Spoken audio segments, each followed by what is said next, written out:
The office smelled of polished wood and cold ambition. She sat behind the glass desk I had once bought her, wearing the kind of smile that could freeze hearts. "You're fired," she said. No warning, no discussion. Her voice was sharp, almost rehearsed. "And don't ask why." I paused, smiled, not because I was okay, but because I had already been planning this. I turned on my heel and left. The elevator swallowed me, its ding echoing like a verdict. I remember the day we met. She had been luminous, unstoppable, a spark in her eyes that made you believe in possibility. I had been drawn to her like gravity, a foolishly devoted satellite. We built dreams together, late nights talking strategy, mornings laughing over burnt coffee, weekends imagining a life where nothing could touch us. I trusted her completely. Trust is dangerous when the person across from you knows how to wield it. It started subtly. A missed dinner here, a vague excuse there, texts that flashed and disappeared too quickly. I told myself I was imagining it. Love makes you blind, but the first undeniable sign came with the bank statements. Transfers I hadn't authorized, accounts she had opened in secret. Then came the whispered phone calls and empty rooms.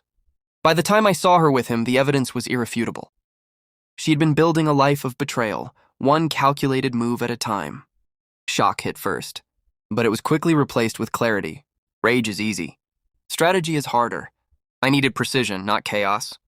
I needed to turn her own tools against her. Step 1, control the narrative. I withdrew quietly, leaving no trace of suspicion. Everyone who knew me believed I was blindsided. A wounded man lashing out emotionally. Perfect cover. Step 2, research.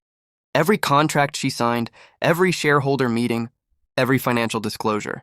I built a map of influence, of weakness, of moments where she had overstepped or mismanaged. Legal loopholes, oversights, small cracks in her polished armor, each noted, each saved, each waiting for the perfect moment. Step 3, leverage. I knew her network, her friends, her confidants. Discreetly, I began planting seeds.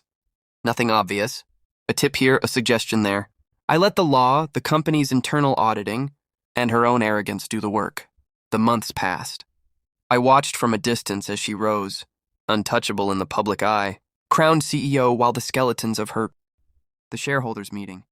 I was there, officially a consultant, quietly seated in the back. She commanded the room like she had commanded my life. Every word sharp, polished, untouchable, or so she thought. And then the reports were presented. Financial inconsistencies, mismanaged funds, breach of fiduciary duties. Evidence she had thought buried deep, now laid bare in front of everyone she needed to impress. Her face faltered for the first time all day, a microsecond she could not hide.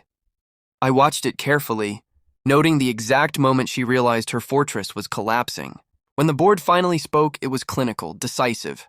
They were not angry, they were disappointed, and disappointment from those whose respect you crave cuts deeper than rage. She turned toward me, lips parted as if to plead, to explain, to manipulate. I smiled again. No words. No explanation, nothing, just the quiet satisfaction of watching someone who underestimated you unravel, piece by piece in full view. Later, alone, I walked the city streets. The cold air cleared my thoughts. I didn't feel triumph, not exactly. I felt justice, empowerment, the kind of calm that comes from knowing that silence and patience can be more devastating than any scream or confrontation. I passed the high-rise where her name glimmered in gold letters. I didn't look up. I didn't need to. I had already won, without a single scene of chaos. No yelling, no pleading, no threats. She had built a kingdom on manipulation and pride. I had dismantled it with strategy, foresight, and restraint. In the end, she asked me why I had smiled that day she fired me. I never told her. Why ruin perfection with words?